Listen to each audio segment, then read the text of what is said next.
Eso lo podemos encontrar en el Evangelio de Marcos, capítulo 4, cuando el Señor se reunió con una gran multitud y le estuvo enseñando por medio de parábolas durante mucho tiempo. Dice que fue todo el día.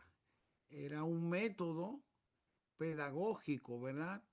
Que Jesús usó y eh, dice que después de narrar las historias y de hablar, pues eh, se acercaba a sus discípulos y le declaraba lo que la parábola quería decir.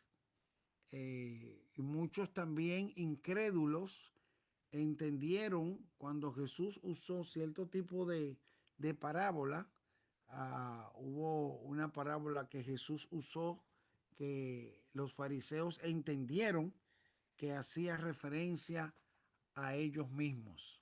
También Jesús la usaba dentro de ese mismo tenor para encubrir algún tipo de enseñanza a sus oponentes. No porque podríamos decir que Jesús tuviera mala fe contra ese tipo de personas, sino porque esas personas habían cerrado su corazón en cuanto a la verdad que él estaba revelando. En una parte, en una ocasión, Jesús dijo, para que viendo no vean y oyendo no oigan, concerniente a la revelación del reino que el Señor estaba trayendo a la generación de su tiempo. No los que pudieron acercarse y creer, pues les era ampliado el conocimiento, pero los que dudaban y no aceptaban, les era vedada la palabra y uno de los métodos que Jesús usó fue este de las parábolas. Pero sobre todo, eh, también Jesús procuraba que las enseñanzas que él traía a través de las parábolas fueran eh, de fácil entender, podríamos decirlo así, para que pudieran ser aplicadas a la vida. En varias ocasiones, pues, por ejemplo, cuando habló de la parábola del buen samaritano, que más adelante la vamos a tocar en otro aspecto, él terminó diciendo, ve tú y haz lo mismo. En otras palabras, aplica lo que yo te acabo de enseñar. Aplica lo que tú has escuchado en en esta enseñanza. Eh, es decir, que las funciones que Jesús le dio a las parábolas en, en esta, en el Nuevo Testamento estaban basadas en estas tres áreas. Número uno, esclarecer las enseñanzas a sus discípulos, porque ya habían creído, encubrir sus enseñanzas a sus oponentes a causa de su corazón cerrado y sus dudas. Y tercero, que el que escuchaba pudiera aplicar estas enseñanzas a la vida diaria. Eh, es lo que yo le llamo y lo que la pedagogía llama un aprendizaje significativo. Hay aprendizaje significativo cuando el individuo, después de escuchar o recibir la enseñanza, puede ponerla en práctica. Y Jesús lo dijo, o uno de los escritores de la palabra, de la Biblia, lo dice, que seamos hacedores y no tan solamente oidores. Tenemos muchos oidores en el tiempo actual. Muchas personas que van y catalogan el mensaje, tuvo bueno, tuvo malo, tuvo largo, tuvo corto, se le fue una S, no dijo esto, yo hubiera dicho aquello, y estamos pendientes de eso.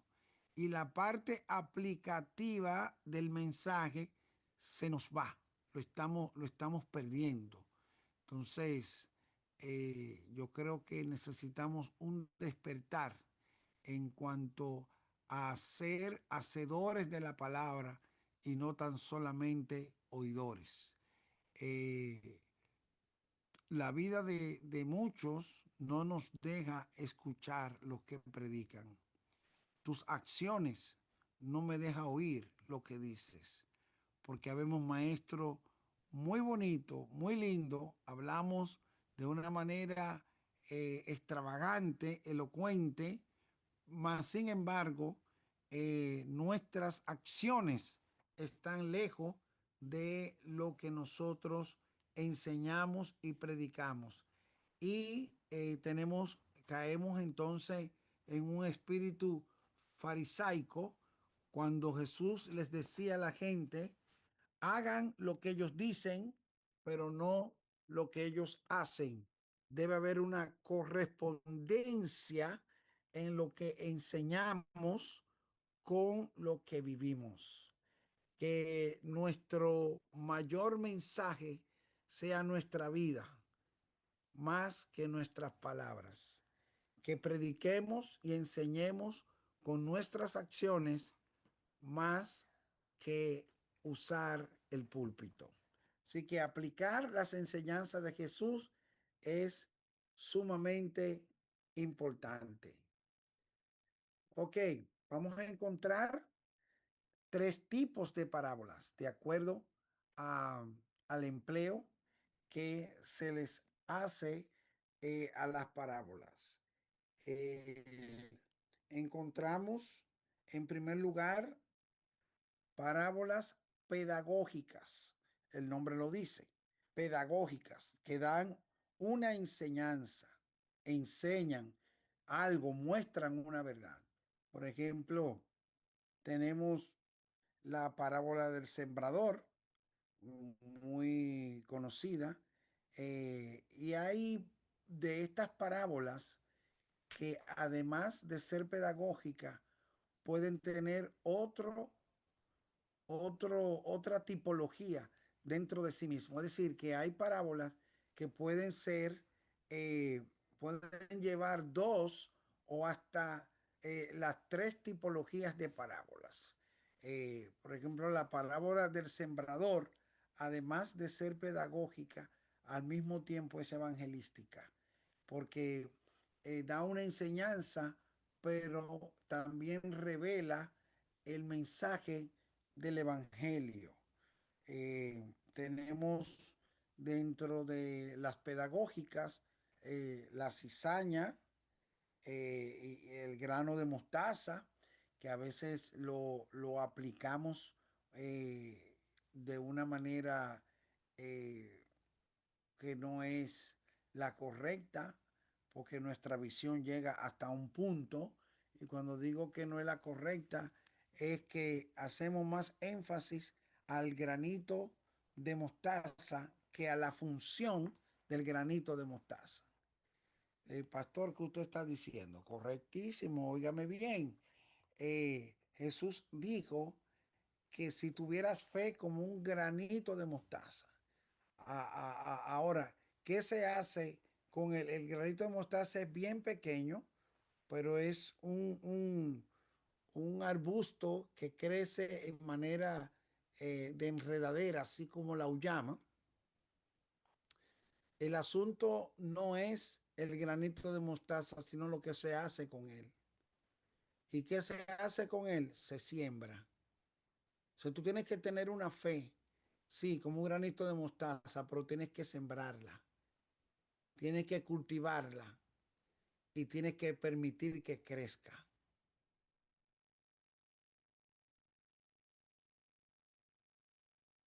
Entonces, es una parábola pedagógica. Tenemos también las parábolas evangelísticas. Las parábolas evangelísticas como la oveja perdida, el hijo pródigo, la última cena, todas estas tratan del amor de Cristo por los pecadores, el amor de Cristo por los pecadores. Es decir, que las parábolas evangelísticas revelan el amor de Dios por el pecador. Y por último, tenemos las parábolas proféticas. Yo estaba aquí diluyendo en mi mente con el conocimiento y eso, que muchas también dentro de las proféticas podríamos catalogarla. Los estudiosos no la catalogan así, eso soy yo de fresco. También en parábolas escatológicas. Porque hay una diferencia entre lo que es el mensaje profético y el mensaje escatológico. Entonces, bueno, y tercero también el apocalíptico. Estas tres líneas eh, pueden ser parecidas, pueden confundirse, pero cada una tiene una línea distinta de acuerdo a la naturaleza del proyecto para el cual se está empleando. Y luego más adelante vamos a desglosar cuándo algo es profético, cuándo es escatológico y cuándo es apocalíptico. Y son cosas sencillas, pero que es importante que nosotros podamos tomarla en cuenta al momento de nosotros poder desarrollar un estudio bíblico o una predicación de manera um, limpia, clara y expresiva. Amén. Una prédica expositiva que regularmente los, los pentecostales, nosotros los evangélicos pentecostales, no somos muy dados a las predicaciones expositivas. Regularmente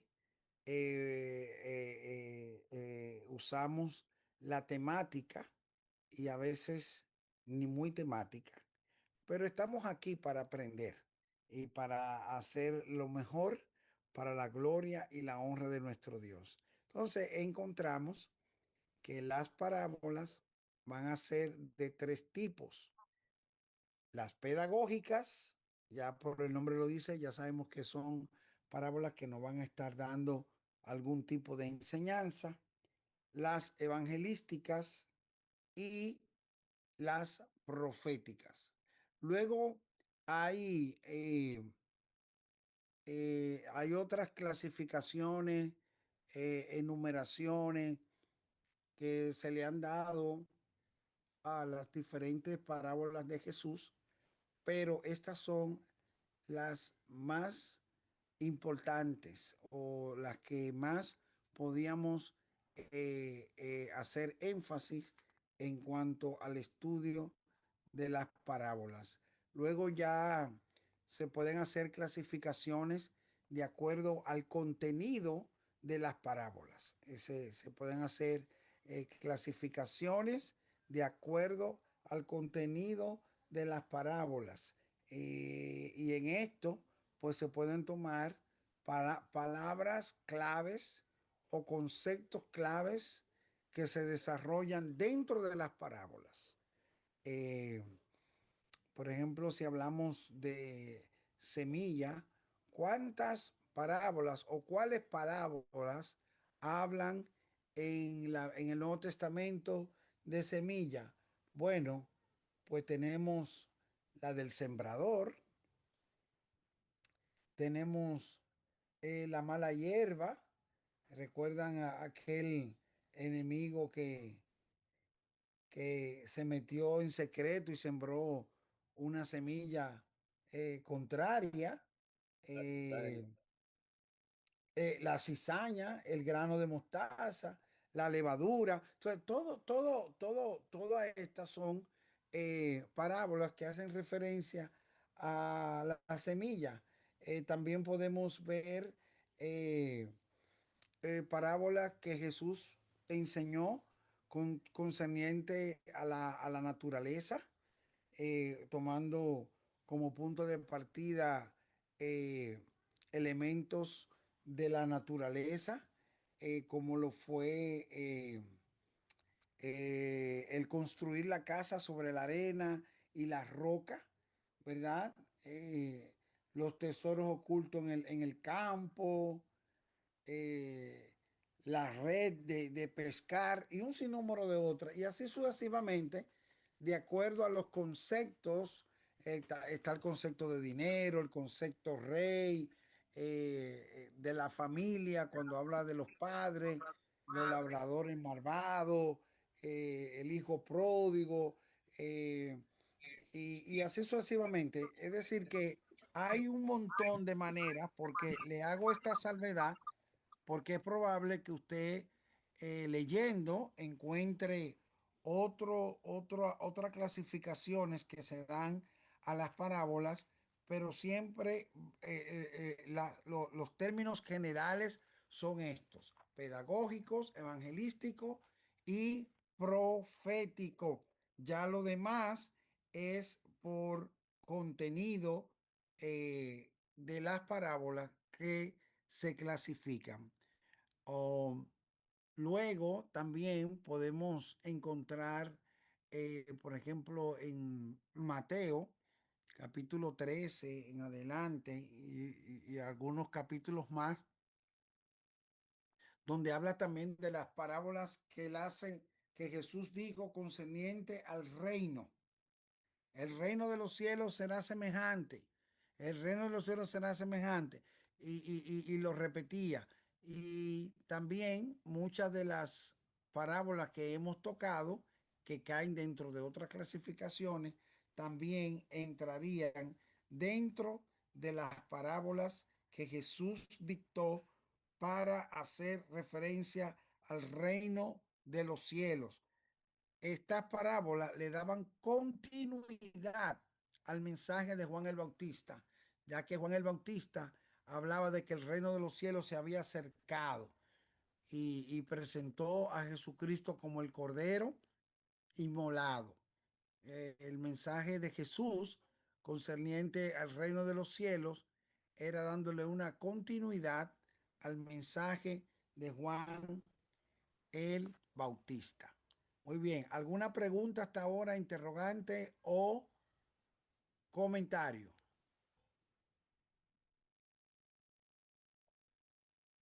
Claro. Ah, Sí, Josefina. sí, que quería preguntarle cuando se quedó en la parábola profética. Ajá, Un ejemplo, me vino uno a la mente, las de las vírgenes pudieran ser proféticas. correcto. Ah, está bien, ya tengo una idea. Muchas gracias, pastor. Sí, correcto. La de las 10 vírgenes es profética. La vamos a tocar en unos minutos. Vamos a tratar de tocarla. Amado, Sí, ¿quién dijo Amado? Otidio Sánchez por aquí. Adelante, siervo. Sí, una pregunta, Amado. ¿Podría repetirme el autor del libro que está utilizando concerniente al aspecto de la parábola? Estoy usando de Leroy Martin. Okay. Mande una foto para nosotros tenerlo, porque las definiciones de parábola que tiene ahí son muy buenas, porque cada libro tiene su fortaleza y debilidad. Y Correcto. este es muy bueno en el concepto de que define bien cierto aspecto de parábola que en otros libros no aparece. Perfecto. Sí, no, no. El que yo tengo este es muy bueno, muy avanzado, pero este de José M. Martínez no la desarrolla tanto como ese, que es bien explícito. Muy bien. Yo le voy a, la vamos a poner hoy en el chat para que lo tengan, la foto del libro. Por favor. Sí, yo lo recomiendo. Muy bueno el libro. Okay, okay. Mire, hay algo Ok. que hay un punto ahí que hay que ver. Mire, Ajá. hay que ver algo aquí que usted lo está mencionando. Y nosotros estamos observando, usted lo mencionó concerniente un poquito más atrás, usted lo mencionó concerniente a lo que es el aspecto, no mencionó el aspecto de la inspiración de la Biblia, pero por un lado lo mencionó concerniente a los libros que ya fueron canonizados, de alguna manera lo mencionó. Y llama mucho la atención porque yo estoy viendo algo que usted lo mencionó, porque hay personas que quitan cierta credibilidad a las escrituras. Y yo creo que esto tiene mucho que ver concerniente a algo que nosotros como estudiantes de la palabra debemos de poner en práctica. Lo primero que nosotros debemos de hacer es venir con un corazón humillado, con temor y temblor. Amén. ¿Por qué? Porque, por ejemplo, vamos a ver, Esdras, la palabra de Dios establece que en el capítulo 7, creo que fue versículo 10, creo que ahí, si más bien no me equivoco, dice que él preparó el corazón para inquirir, para Ujú. conocer la palabra. Entonces, hoy yo estoy viendo las mutilaciones que se le están haciendo a los 66 libros y yo creo Ya. personalmente, soy yo, que eso tiene que ver con el corazón del intérprete. El corazón de quien esté estudiando la palabra de Dios. Yo pienso, hermano, que aquí hay problemas con no preparar el corazón y no entender lo que te corresponde a la hora de tú estudiar la palabra. Hay que tener mucho cuidado, porque yo estoy viendo una proliferación, amado pastor, de gente que hoy no creen ya lo que la Biblia dice. Y yo pregunto, Ujú, ¿de dónde tú sacas esa información? ¿Con qué corazón tú ujú. vas? Yo creo que hay que cuidar el corazón nuestro, los líderes que estamos al frente. Tenemos que aprender a que la palabra de Dios es la palabra de Dios. Y yo estoy viendo gente Amén. mutilando el texto, hermano, y eso es diabólico. Eso es Sí. diabólico. Porque no es verdad que ahora, después de que tú tienes 40 años, te das cuenta que no, que aquí hay, porque vamos a poner que hay un aspecto de la transliteración del texto que pueda parecer una palabra, eso no le quita al texto, porque entonces el 99.9 falla. No, tú lo tienes ahí, pero no lo quieres reconocer. Entonces, yo creo que hay que copiar mucho de este sacerdote y líder ejemplar Esdras a la hora de nosotros estudiar la Ujú. Biblia y ponernos a estudiar las escrituras como que es un libro cualquiera. Ese es un punto que tengo y eso me Así está es. llamando mucho la atención, amado. Eso es así. Te apoyo y soy un asiduo defensor del texto bíblico. Y también algo que ha dañado es la proliferación de conceptos, de profundidad, de códigos. Entonces, la gente entra en competencias y quieren desatar código y quieren, no, si tú ves, por ejemplo, mucha gente va a los congresos a competir, a ver quién va a tirar código más profundo. ¿Me entiendes? Entonces comienzan a meterse en uno disparate y a cometer unos errores garrafales, hermano. Y es tan sencillo hablar el evangelio sin complicaciones, lo que la Biblia dice. Y punto, hermano. Y tenemos muchos problemas, pero muchos problemas. Y por eso también tenemos que tener mucho cuidado de quién viene y predica en nuestros púlpitos. No vaya a ser que nos, nos dejen un problema y nos dañen a la gente. Mantengámonos en el texto, defendamos la Biblia y seamos gentes capaces de predicar bien la palabra de Dios. Hermana Aisha, y luego Prado, creo que Prado quiere hablar o no. No, está bien, después, no, en otra ocasión Ok, ya está bueno. amén. Hermana Aisha. Bueno, pastor, yo algo también que creo que es de suma importancia, porque, y es a lo que menos se le toma en cuenta, es la aplicación de la palabra en nuestra vida. Porque Ujú. muchas veces hay personas con un conocimiento, muchísimo conocimiento, y vemos su comportamiento, y entonces ahí el conocimiento que tiene pierde fuerza, porque yo creo que verdaderamente muchas veces se enfocan en llevar un buen mensaje, en que cuando van a predicar, en prepararse para un mensaje, pero yo creo que lo más importante en nosotros es aplicar lo que nosotros enseñamos, predicamos, porque verdaderamente no nos debemos preocupar simple y llanamente por llevar un mensaje, sino porque ese mensaje o esa palabra que leemos, esas escrituras que leemos deben de trabajar en nuestra vida, deben de trabajar, que es de suma importancia y eso se necesita muchísimo. Eso es lo que hace que yo ame a mi hermano, que yo perdone verdaderamente, no decir, ah, predicar muy bonito y cosas, y a veces nuestra condición espiritual da pena, lamentablemente. Entonces tenemos que tener mucho cuidado con eso, verdaderamente. Amén, amén. Siempre nos vamos a mantener haciendo énfasis en esta verdad. Pastor, Muy bien. Sí, adelante, hermana Katiuska. sí, un aporte que me gustaría hacer respecto a este tema es que en los últimos tiempos he observado mucho que ya la gente que predica en muchas ocasiones ni siquiera toma una referencia bíblica. Por ejemplo, Ujú, hay gente que es cierto que tenemos que predicar con nuestro testimonio, pero se supone que debe haber una base bíblica para lo que vamos a hablar y ya ni siquiera se quieren utilizar las Biblias en las iglesias.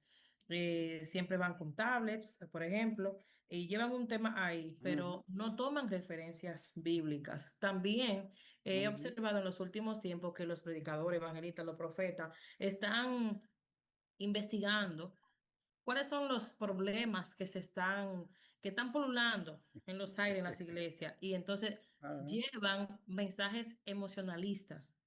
yeah. Y eso ha provocado, por ejemplo, que la gente ni siquiera quiera congregarse, porque ahora, si yo tengo un problema económico, yo me meto en YouTube y ahí mismo Ujú, busco un tema que me hable de finanzas y ya yo tengo el mensaje que yo quiero recibir, no el que Dios me quiere dar. Entonces, esa ujú. es la importancia y la esencia que debemos cuidar, que el mensaje que nosotros llevemos a la iglesia, que prediquemos donde quiera que estemos, sea el mensaje que Dios quiere que uno diga, que Dios quiere manifestar, no lo que uno quiere hablar, porque entonces ahí hay un tema muy delicado y empezamos a crear confusiones en la mente de las personas. Y como somos líderes y como hay una credibilidad en nosotros, lo que hacemos es dañar y maltratar la vida espiritual de los hermanos que no tienen mucho conocimiento. Amén, amén. Y el YouTube y las redes sociales, ¿verdad? Están ahí y tenemos que saber que nuestra gente va y se alimenta allá. Entonces, los pastores tenemos que no tratarnos. Los pastores debemos tener un buen pasto en nuestras iglesias, una buena comida, un buen mensaje. Una de las cosas que le doy gracias a Dios por la congregación que nos ha permitido levantar acá en el Bronx, y es que una eh, de las banderas que tiene la iglesia es que es una iglesia preparada, es una iglesia que ama la palabra, es una iglesia que usted no puede venirle con emocionalismo, tiene que predicar la palabra. A tal grado, hermano, que eh, hay evangelistas que no quieren venir a predicar. Ah, no, no, de Santo Peña no. Eh, y no es porque no le damos su buena ofrenda, porque aquí lo bendecimos de una manera bien, pero el asunto es que a algunos se le hace difícil arrancar a predicar, porque la gente cuando llegó la hora del mensaje y los pastores que han estado aquí de allá, que han visto, ellos se sientan para recibir la palabra. Cuando tú le das la palabra, ellos van a arrancar a alabar y adorar y levantar la mano y aplaudir, pero hasta que no hay palabra, no hay nada. Y yo recuerdo que vino uno que decía, ustedes son católicos, no alaban. Y yo me acerqué y le dije, hermano, predique. Que después que usted predique, usted va a ver esta iglesia. Si usted predica. Y el hermano predicó un buen mensaje, pero él estaba turbado porque quería moverse en la bulla y en lo que sé yo. y la iglesia a la hora de la prédica, la iglesia tiene que sentarse a escuchar palabra de Dios y de un mensaje explícito de las escrituras, explícito de las escrituras. Entonces, eso va a ayudarnos, hermanos, nos va a ayudar. De verdad, yo se lo recomiendo. Hay mucha, me da dolor en mi corazón decirlo, pero se está predicando mucha basura. Se está hablando de muchas cosas que no es Biblia, que no es Dios, que no es Jesucristo, que no es el mensaje. Y recuerden que nosotros estamos aquí por las almas. El mensaje de salvación, de restauración, de edificación, de fundamento para lo que a la gente que nosotros estamos preparando y tengan buenos sistemas de enseñanza en la iglesia. Si usted como pastor no tiene la gracia de enseñar, usted va a tener un miembro que tiene la gracia. Júntese con él y dígale qué se necesita enseñarle a la iglesia y que prepare los... Sí, hermano, porque no debemos engañarnos. Hay pastores que no tienen la gracia de enseñar y usted no se puede enojar por eso. Usted como pastor es un armador del cuerpo, un armador. Usted sabe, usted tiene que saber cuáles son los talentos que hay en su congregación y póngalo a funcionar. Póngalo a funcionar. Yo he visto pastores que no son buenos predicadores y tienen unas congregaciones y no le dan un mensaje a usted, pero son unos armadores, saben mover la ficha, tienen buenos predicadores, saben dónde ponerlo, son buenos administradores. Y hay pastores que enseñan, hay pastores que predican y a veces son malos, malísimos, administrando las finanzas de la iglesia. Daña el culto. No. Sí. Y son buenos predicadores y tienen una unción y una gracia, pero no saben administrar. ¿Qué usted hace, pastor? Se consigue a alguien que sepa administrar. Otros cargos deben entrar en acción. Claro, búsquese a alguien que sepa administrar. Mira, hermana, usted se va a encargar de los fondos de la iglesia. Yo solamente quiero que me den reporte y vamos. ¿Me entienden, hermano? Porque para eso es que está el pastor.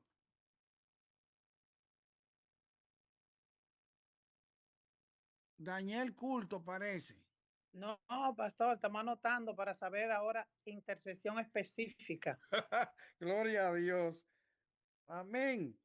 Esto más que un seminario es un centro para formarnos en el Señor.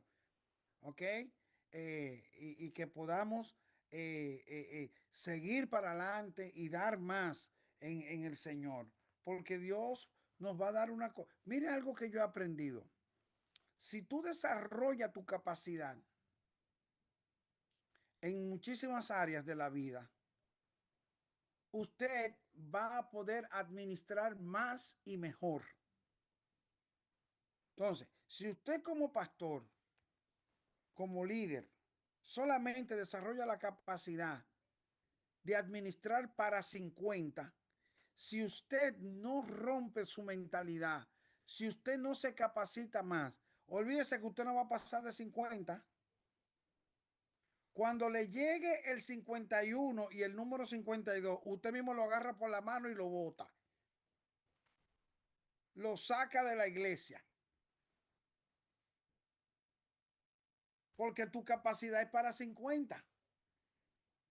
Pero cuando tú dices, espérate, ¿qué me está pasando a mí? ¿Por qué yo no paso de este número? Déjame ver, ¿qué yo estoy haciendo? Y usted comienza a desarrollar capacidades, a tomar correctivos. Sí, hermano, eso se hace. Siéntese, medite, piense, pase revista.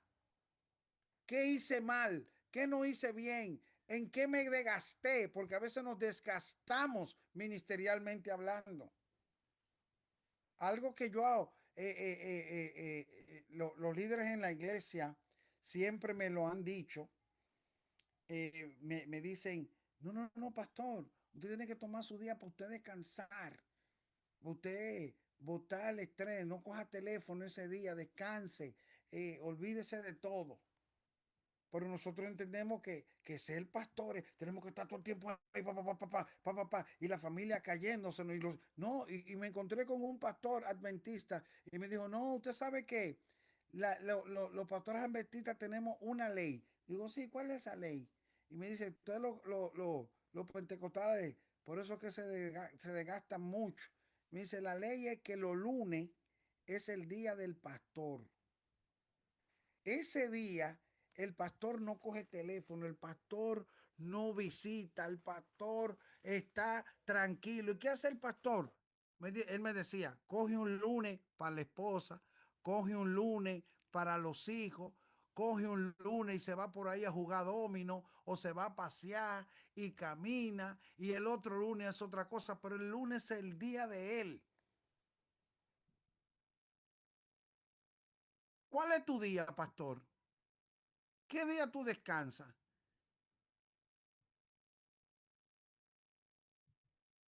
¿Qué día tú tomas para oxigenar tu mente, para oxigenar tu familia, para oxigenar tus hijos?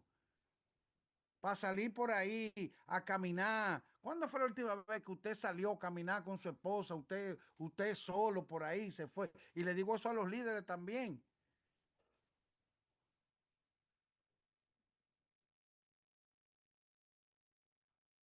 Tú ves, ya yo perdí, Prado lo perdía todo ya.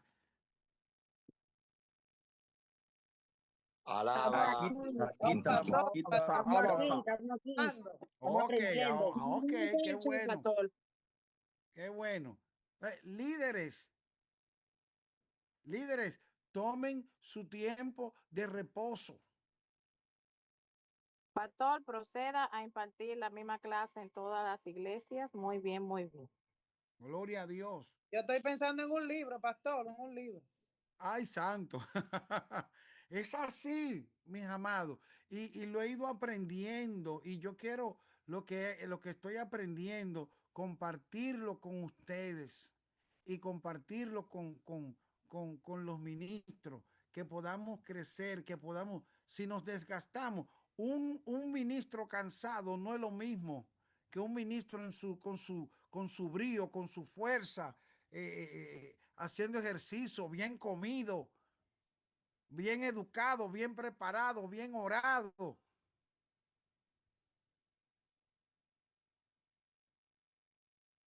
Y para eso tenemos que tomar decisiones y tenemos que, que, que, que, que hacerlo, hermano, hacerlo. Después, ay, el hermanito se fue para la gloria. No, te fuiste antes de tiempo, chico, te desgastaste.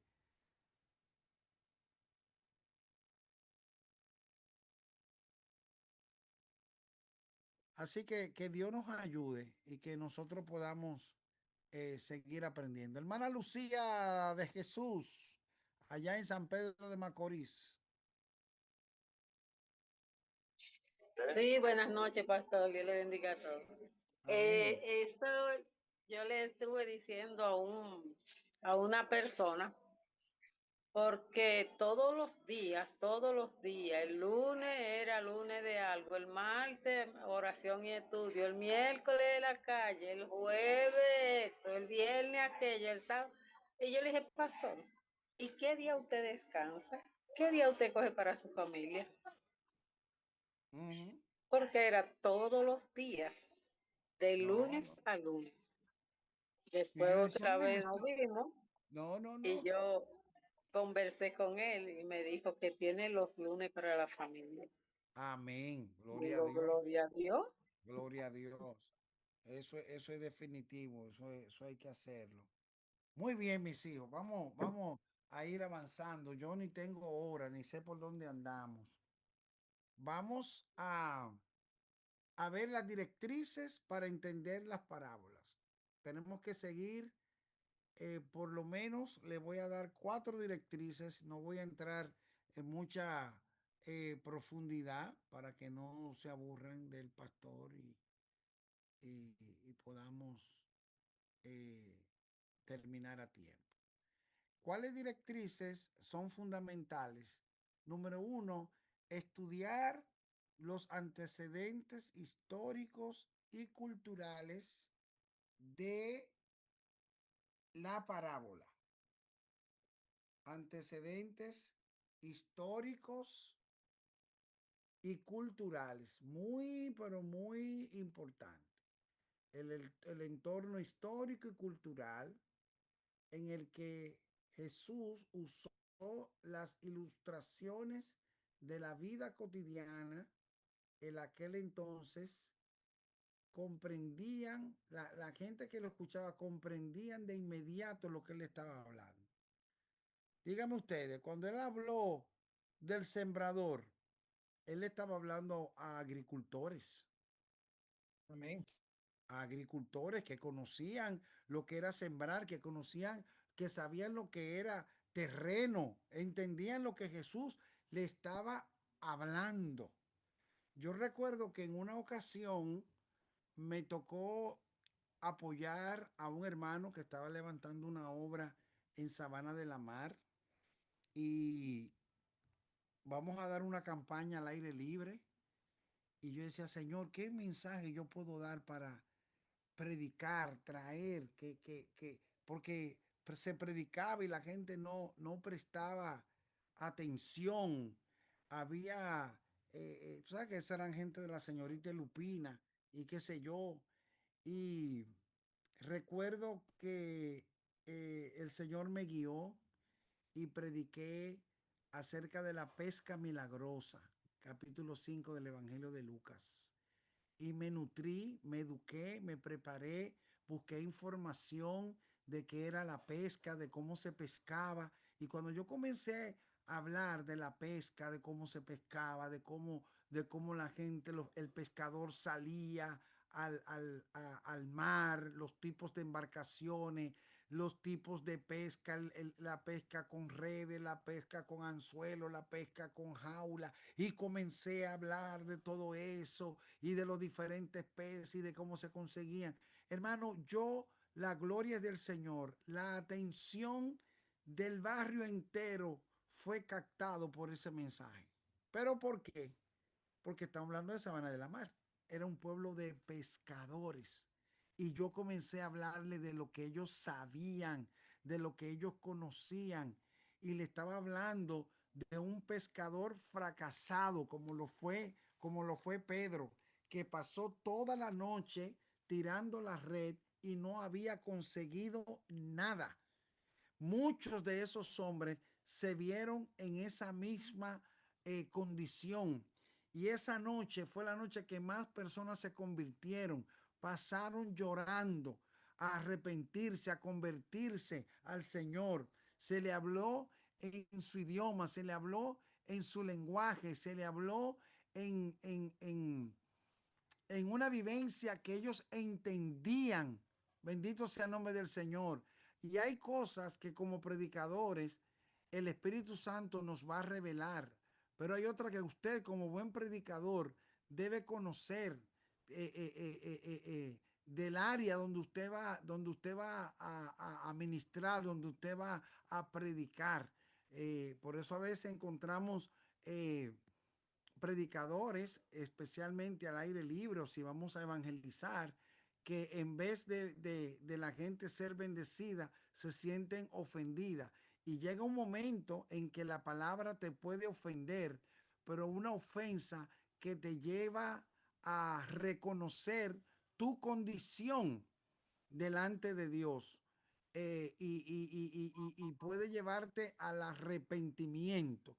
Es decir, que Jesús sabía dónde usar la parábola, que la gente pudiera entender, que la gente pudiera comprender lo que el maestro quería enseñarle, lo que el maestro quería dejarle saber. Entonces,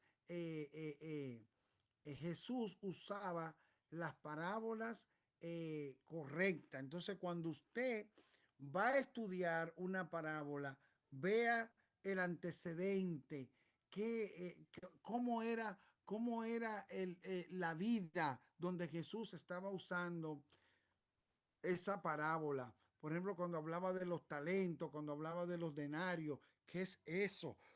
¿Para qué era un talento? ¿Qué era un denario? ¿Cuál era la diferencia? ¿Qué sistema de monedas era el que había? ¿Qué era lo que representaba? Un talento, nosotros entendemos que un talento es una habilidad que tiene alguien, por así decirlo, pero cuando Jesús hablaba de los talentos, eran habilidades que él se estaba refiriendo, era destrezas. Una moneda. Él está hablando de una moneda. Él está hablando de una moneda. Entonces yo tengo que saber qué era eso, una moneda, ese talento, a qué se refería, dónde se usaba, cómo se usaba, para qué se usaba. Entonces ya la aplicación es otra cosa. Pero él estaba hablando de una moneda. Entonces tenemos cuando leemos las parábolas, debemos entender el aspecto histórico, el momento, el lugar, el público al que Jesús le estaba hablando. Otro punto Varón, importante, ajá, sí.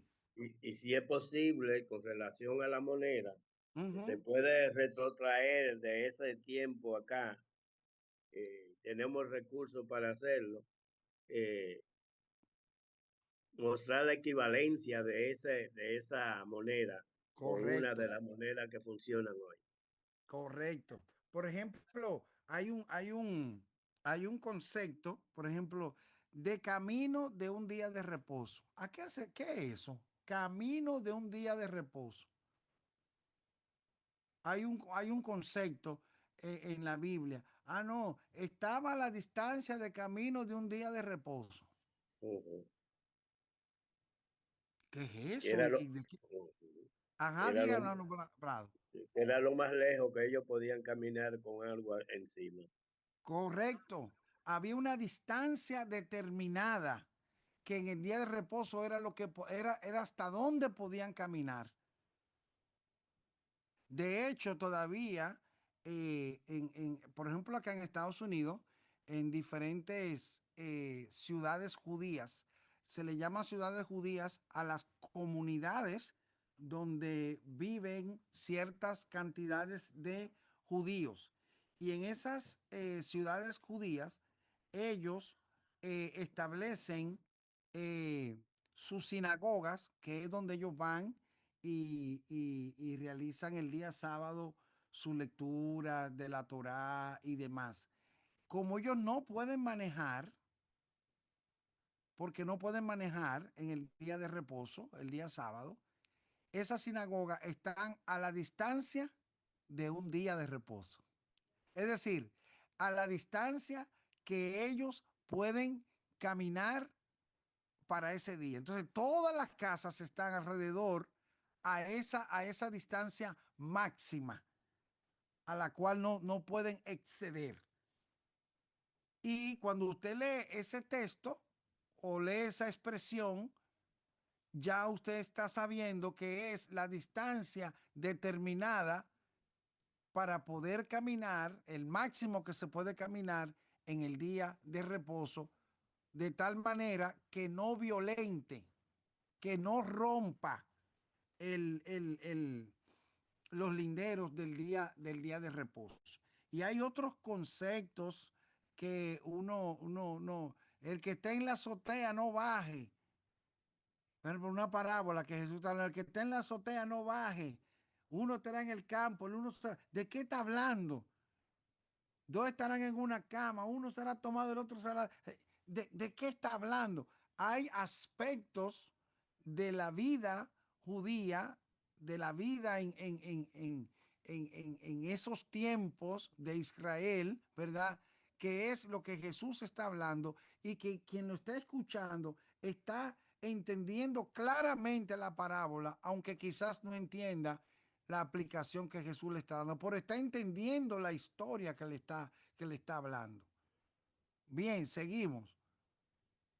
Número 1, entonces hablamos del antecedente histórico y cultural. Número 2, la ocasión. Debemos observar la ocasión. Jesús habló en las parábolas motivado por una ocasión. Hubo algo que lo empujó a hablar, hubo algo que lo empujó a decir esa parábola. Y habían ciertas ocasiones, ¿verdad? Valga la redundancia, como era respuesta a una pregunta, cuando le hacían una pregunta al Señor, cuando le dijeron, por ejemplo, ¿por qué nosotros los fariseos ayunamos muchas veces y tus discípulos no ayunan? Entonces Jesús les da una respuesta a base de una parábola. Otro le preguntó en Lucas 10, ¿y quién es mi prójimo? Entonces ahí vino la respuesta con la parábola del buen samaritano.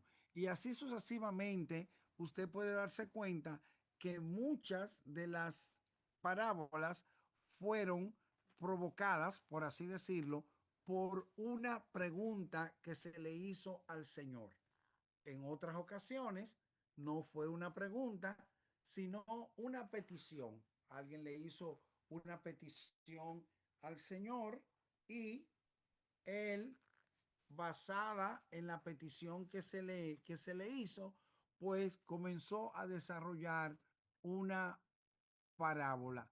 Un ejemplo de esto está en Lucas capítulo 12, cuando un joven se le acercó y le dijo, maestro, dile a mi hermano que parta conmigo la herencia. Entonces Jesús le da la parábola acerca de la heredad de un hombre rico que había producido mucho y pensaba dentro de sí diciendo, ¿qué haré? Porque no tengo dónde guardar mis frutos, tengo una buena cosecha, voy a derribar, voy a hacer, voy a qué, voy así, voy allá. Y el Señor dice, necio, si supiera que esta noche vienen a buscar tu alma. Entonces, ¿por qué el Señor dijo esa parábola? Porque había uno que lo que estaba era pendiente de la herencia, del dinero, a lo mejor estaba en pleito con el hermano y Jesús comienza a darle una enseñanza, ¿verdad? Acerca del dinero y de tu herencia, a donde tú puedes estar. Otro tipo es las críticas, respuesta a críticas, cuando Jesús fue criticado en algunas ocasiones, pues le traía una parabolita para que ellos entendieran. Por ejemplo, cuando le dice, este come y bebe y recibe a los pecadores. Y ahí comienza entonces el Señor hablándole de las parábolas de las 100 ovejas, ¿verdad? Que quiero quizás, si el tiempo nos da, tocar un poquito más de estas 3 parábolas que se dan en el libro de Lucas, capítulo 15. Es decir, que la ocasión por la que se dice la parábola también nos da por así decirlo, una pista, ¿verdad? Para poder entender la parábola. Cuando el Señor tenía un propósito declarado y quería hacer énfasis en ese propósito, cuando en Lucas le dijo, el Señor le dijo una cuando habló de la necesidad de orar siempre y no desmayar. Y viene ahí la parábola de la viuda y el juez injusto. También cuando quería traer una exhortación y cuando el propósito de la enseñanza estaba implícito, pero no declarado. Es decir, que con solo yo comenzar a hablar, estoy dando a conocer el propósito de la charla o de la enseñanza. Tercero, analizar los personajes y los hechos. Debemos analizar los personajes. ¿Quiénes son los personajes? Cuando hablamos de personajes, estamos hablando de los actores, Por ejemplo, si tomamos la parábola de el hijo pródigo, ¿quiénes fueron los actores en la parábola? Y como una novela, una película, también hay actores que son secundarios, que quizás no son relevantes para el mensaje que se quiere dar, pero están ahí. Entonces, si vemos la parábola del hijo pródigo, los El personajes hijo pródigo. los personajes que encontramos son el padre, encontramos los dos hijos, ¿verdad? Eh, encontramos los servidores de la casa, encontramos los amigos, eh, esos son los personajes. Luego encontramos el evento o los eventos que ocurrieron. ¿Cuáles eventos ocurren en la parábola? Bueno, evento, el hijo pidió su herencia, se fue de la casa, malgastó, esos fueron los eventos, las situaciones que pasaron, ¿verdad? Malgastó todo lo que tenía, se vio con hambre, decidió regresar. Todos esos son los eventos que surgieron en la parábola. Y los elementos más importantes, bueno, se lo voy a dejar a ustedes. ¿Cuáles creen ustedes que fueron los elementos más importantes en la parábola del hijo pródigo?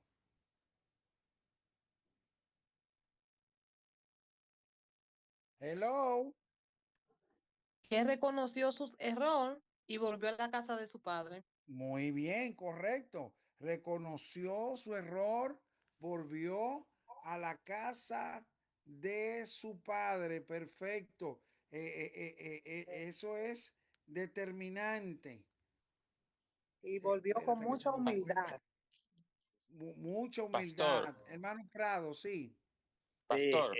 por ejemplo, la reacción de uno de los hermanos, el hermano mayor, cuando vio la manifestación del recibimiento que le hizo el padre, que mató Ajá. el becerro gordo, le hizo fiesta, lo vistió. Ajá. Imagínense, el que se había perdido regresó, pero Sí. hubo una reacción negativa, Yeah. Eh, incomprensible, diría yo. Exacto, incomprensible. Y Otra eso cosa, pasa. pastor, Y otra eso cosa pasa. también Ajá. es cómo su padre lo recibió. O sea, el cariño, el perdón y todo eso que le ofreció, a pesar, no le reclamó ni nada, sino que le dio un recibimiento poderoso. Amén. La restauración, ¿verdad? Gloria a Dios. Gloria a Dios. Gloria a Dios. ¿Alguien más? Bueno, yo, aportación. Ajá. ¿Perdón? Yo diría que esta historia eh, tiene como elemento importante el que nos demuestra el amor genuino de Dios, Ujú. así para nosotros, así como un padre con sus hijos, que pase lo que pase, así como pasa en el mundo, que uno a veces desde afuera ve situaciones de padres que tienen hijos drogadictos, que son delincuentes y todo ese tipo de cosas, pero los padres no cambian, porque el corazón de un padre no cambia para con su hijo. El padre siempre quiere el bien para sus hijos y la restauración. Amén. La misericordia del Padre, la restauración. Y Y, y si hay esa fue la, y ¿cómo fue, Pradito?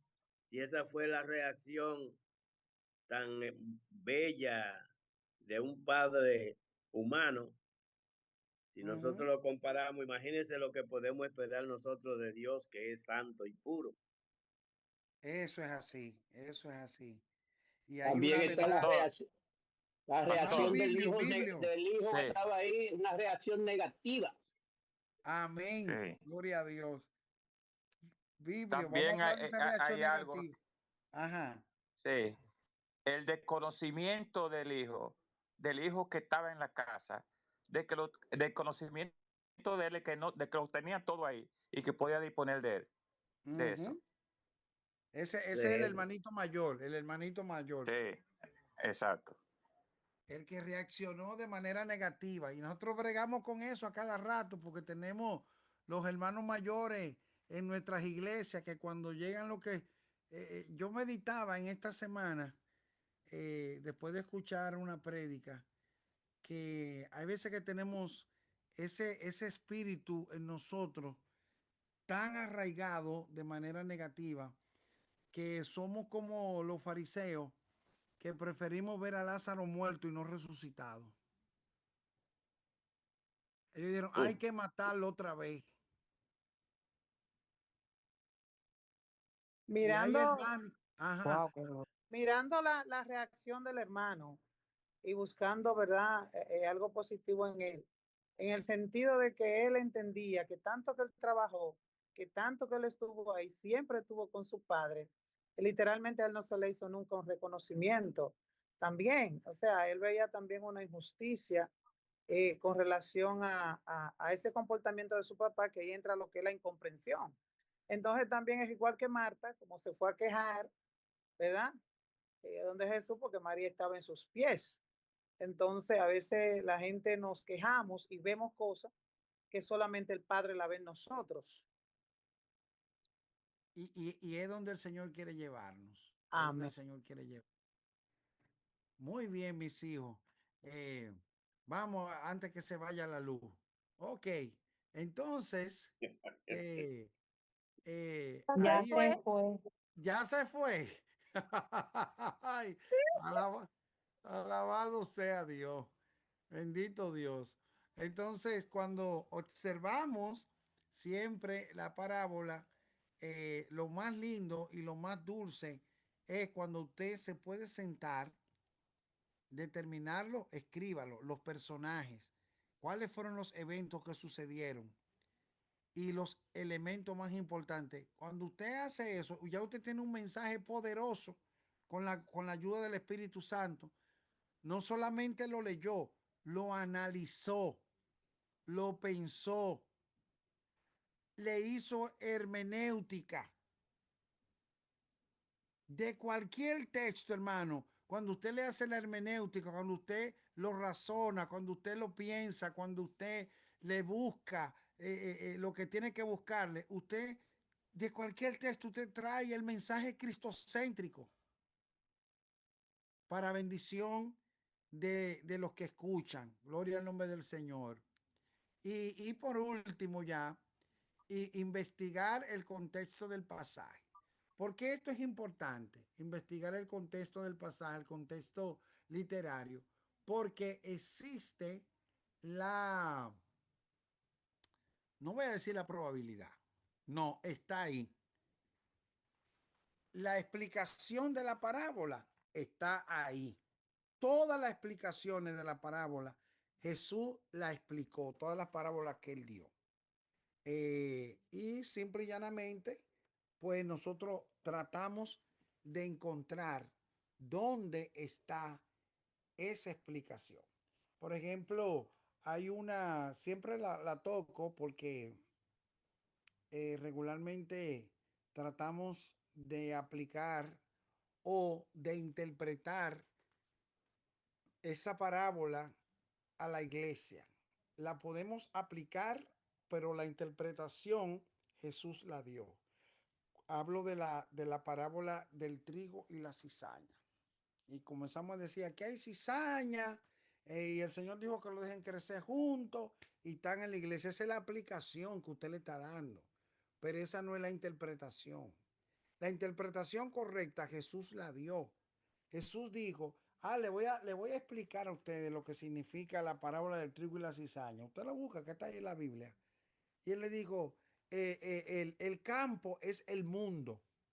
Él no dijo que el campo era la iglesia. El campo es el mundo. Y en el mundo, el enemigo ha sembrado una semilla mala. Y esa semilla mala ha dado cizaña. Y la cizaña y el trigo han crecido juntos. ¿Dónde? En el mundo. Y va a llegar el día en que el dueño de la viña, el dueño de todo, va a venir y va a hacer separación entre el trigo y la cizaña, porque el trigo y la cizaña son demasiado parecidas. Y hay algunas personas que dicen que la única manera de usted darse cuenta de la diferencia es cuando usted la cocina, porque la cizaña es amarga y el trigo es dulce. Entonces Jesús lo explicó. Entonces a veces yo le digo, de acuerdo a la parábola de Jesús, entonces en la iglesia no hay cizaña. En la iglesia hay malos cristianos y cristianos carnales, que hay algunos que también dicen que no hay cristianos carnales, pero Pablo dijo que sí, que habían. Tú sabes. Entonces, en la iglesia hay malos cristianos, gente cabezones, personas que están en las ruedas, que están aprendiendo, pero no hay cizaña. Aunque hay algunos que se comporten como cizaña, no lo son. Porque Jesús dijo que la cizaña estaba en el mundo. No lo dice Penn. Fue Jesús que lo dijo.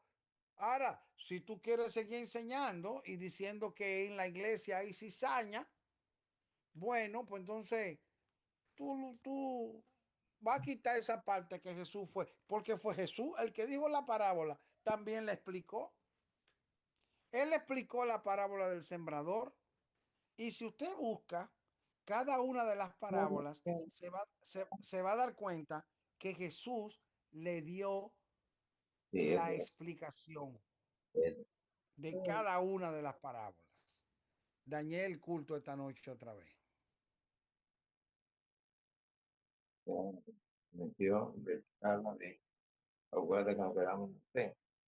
Amén. Muy bien, mis amados. Entonces, gloria al nombre del Señor. No, recuérdense que tenemos que identificar los teléfonos. El que dice reunión, ese Otilio, mi hija. Catiu, que ese Otilio. Se puso reunión hoy. Ok, y Pérez, ¿quién es Pérez? Pérez.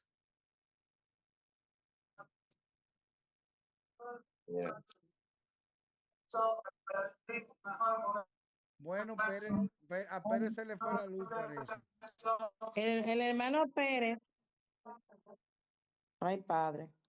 Gloria a Dios. Bueno. Amén. Muy bien. Entonces, mis amados, en la próxima semana vamos a estar estudiando acerca de las alegorías. ¿Qué es una alegoría? De hecho, comienza a buscar ahí qué